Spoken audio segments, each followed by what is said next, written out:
Hello. Welcome. This is uh, a playthrough guide to this game. I don't know how I would describe it. Basically, I'm going to play through the first floor of the game. I'm going to explain how some of the mechanics work to give a kind of head start, because reading a wall of text is a pain. So this is the closest equivalent I have to turning it into a video. So we're going to start a new game. Now these doors will all do different things. You can get a rough idea of them by mousing over them and reading what it says. For example, you can feel the strength of those who dwell within, untold treasures lie waiting for those foolish enough to pursue them, and powerful earthy creatures reside this way. So you can get a rough idea of what all those things do. I'm going to go with the middle one. And in-game you have 5-ish controls. So you have Z, Z will parry and attack. It has a very small window, and then you have a cooldown afterwards. So you kind of need to be pretty precise with it. X attacks an enemy. They have to be close to you for you to attack them. So right now I can't hit them, obviously. C will grab an enemy. Now to grab an enemy you have to time it right as they attack you, which is the same timing as when you parry. It's a little stricter because grabbing has a high reward, as you'll see later on, but in general, the same thing as you would with a parry, just be better. And V lets you use your vision to view an enemy, or all the enemies. You can see the color of their soul. You can't see my mouse at the moment, unfortunately, otherwise that'd be annoying. But for example, you can see it's kind of a greeny yellow, which, as you can see with its eyes, it's green. It looks kind of greeny yellowy there.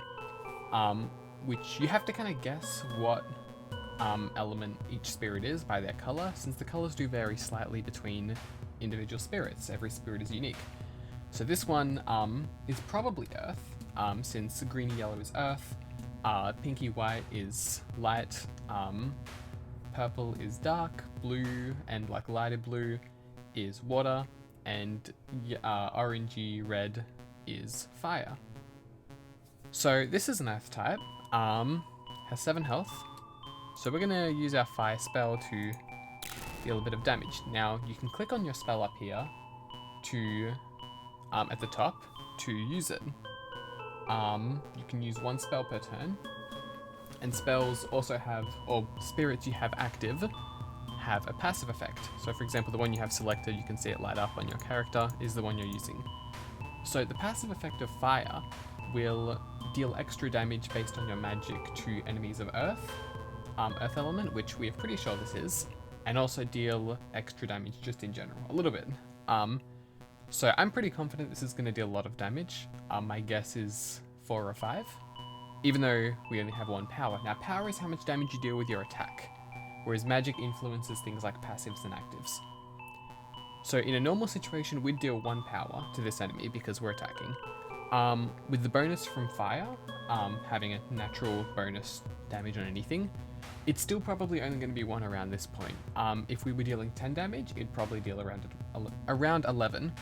But on top of that, we also deal extra damage because we're using fire against earth, which will deal extra damage based on our magic. So we'll see how much this deals. It dealt 5. So to parry an enemy, you can try, guess, and react by visuals, but the game is really built for rhythm. It's a rhythm game. So you have to time it to the beat. They play different sounds depending on whether it will be 1 beat or 2 beats away. That was a 2-beat sound. It's kind of a crunchy one, which is the less common one of the two, but you'll eventually learn to distinguish them intuitively once you play for a long time. The game does kind of require you to play for a while to get it. As the developer, I've tested it and played it, and it's very intuitive to me. Now we get to this part, which is going to the next room. So there are 6 rooms on this floor, which is on the smaller side for this floor, but that's okay. And you can either choose to upgrade one of your spells or increase your maximum health. I don't particularly care about any of these spells. They are the starting spells, so they're not meant to be super strong. So I'm just going to increase my health and move forward. We have another one. This is another earth type, as you can see. It's green, but it's kind of a different color. As you'll soon learn, to like kind of figure out what colors do mean different things. Like a yellow can be, oh, is it an earth? Is it a fire? You have to kind of guess. Yeah. So let's use our fire again. That little beep sound meant they were going to attack on 1. I know that I'm going to deal 5 damage to them now, so I'm going to do that, and I'm going to switch over to Lost Soul. And not attack, because I just remembered something. So, the passive ability of a light spell is if you don't take any damage this turn, you'll deal extra damage with your attacks, along with dealing extra damage to dark types. You can see actives and passives on the itch.io page if you want to have a reference there, because I don't expect you to remember this. There are a lot of moving parts. Admittedly, shouldn't have made it this complex. It's kind of a pain to learn. But it's there now, and yep, it's there. So I'm not going to attack because that would have dealt extra damage from not having taken a hit and deal more than the 2 power and probably have killed them, which is not what I want to do. So I'm going to use that again. Now, when their health is the color of their soul, which if they're a light type, it will sometimes look white or almost white, so it is a bit hard to tell. You have to just kind of either do the maths or hope. It's a bad design thing on my part. Big oversight, I'm sorry. But you can also tell if they're below that threshold based on if their health is below 20%. In addition, you cannot do this to bosses. Bosses cannot have this effect onto them. Their health will not change color. Again, can't tell the difference when they're light. But anyway, so if we hold V, we can see the spirit that this creature has attached to them. They have 7 power and 2 magic, which is significantly better than what we have. I'm going to get rid of Forgotten Soul. So to grab an enemy, you have to time it to when they attack and to press C. Like that. Now we have their soul, which is called Forgotten Growing Fist. And it has 7 power and 2 magic, which is quite good. I'm still not super interested in leveling up any of my other spells. I'm just going to continue getting to maximum health, which is always a good safe option. Now we can look at Earth. So Earth deals heavy damage to a single target. It deals your magic damage, which isn't much at 2, but at higher magics it will deal a lot more.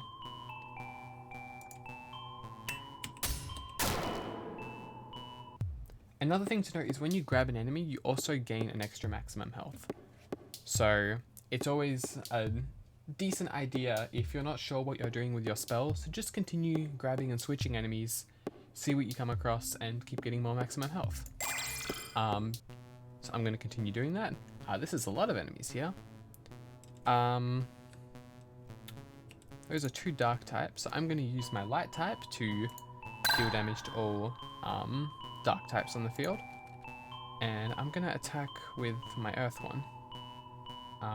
Which should get them all down pretty low, except for that one, who's unfortunately going to die.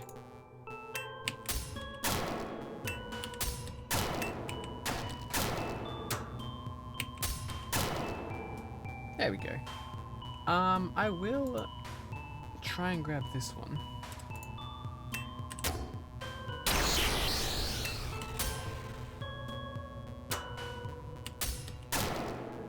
Yeah, we are dealing too much damage to save them. So that's 5 power, 1 magic, which isn't very strong. But for the sake of switching to get extra health, I am going to take it. There we go, so now we're at 18 maximum health. I am going to gain extra power on my earth spell at the moment, since it is my main damage dealer, and I would like to have that going into the boss. Dark active spells deal damage to everyone, including you, which is useful if you're using a dark spell's passive. So that was low enough that it didn't actually take health from us, but it did technically count as damage, which means we activate our dark spell passive, or dark spirit passive, which is that if we've taken damage this turn, which we have from our own spell, we deal extra damage on our attacks, based on our magic, which is only 1, so it's really not much.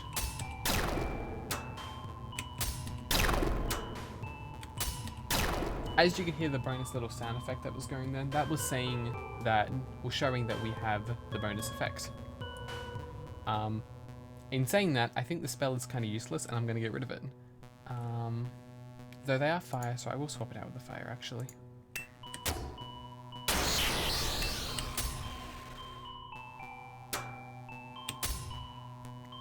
Not going to attack them just yet. Actually, I'll just...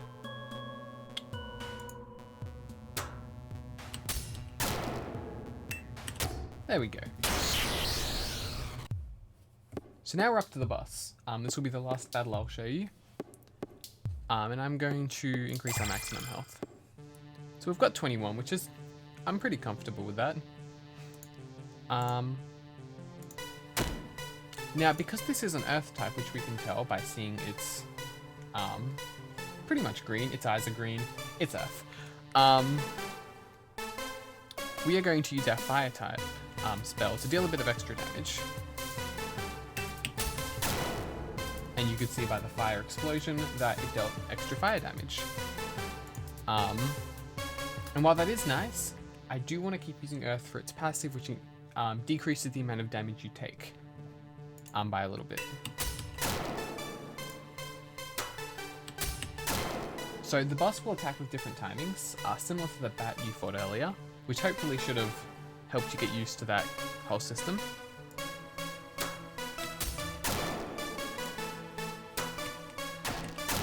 I got psyched out there.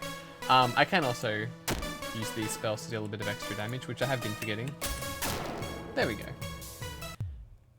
So that's the first floor. At the end of it, you will get a nice little health boost, and then you go to the next floor. So for the first 5 floors, you will encounter new enemies after each floor. So for example, I'll give you a little sneak peek. Now you have these spiky enemies, which will attack in a different way than the other ones you've encountered. These enemies should hopefully prepare you for any future challenges you face at the end of each floor, and stuff like that. After 50 floors, the game will soft end. There's no official ending or anything, but you will have defeated the main antagonist of the game, and you will be able to just continue playing on forever. The values will continue growing, and it will just procedurally keep going, but you won't be facing any more enemy types. It'll be the same over and over and over again. But yeah. Hopefully that gives you a good idea on how to play this game. It is just a small 72-hour game jam game that I've made a few patches to over the past like 2 days or so, just because it hurts me knowing that the game is broken and someone might play and experience a broken game. So yeah, thank you for watching. Hopefully this has been insightful for you. And yeah, if you do decide to play the game, I hope you enjoy. Thank you and goodbye.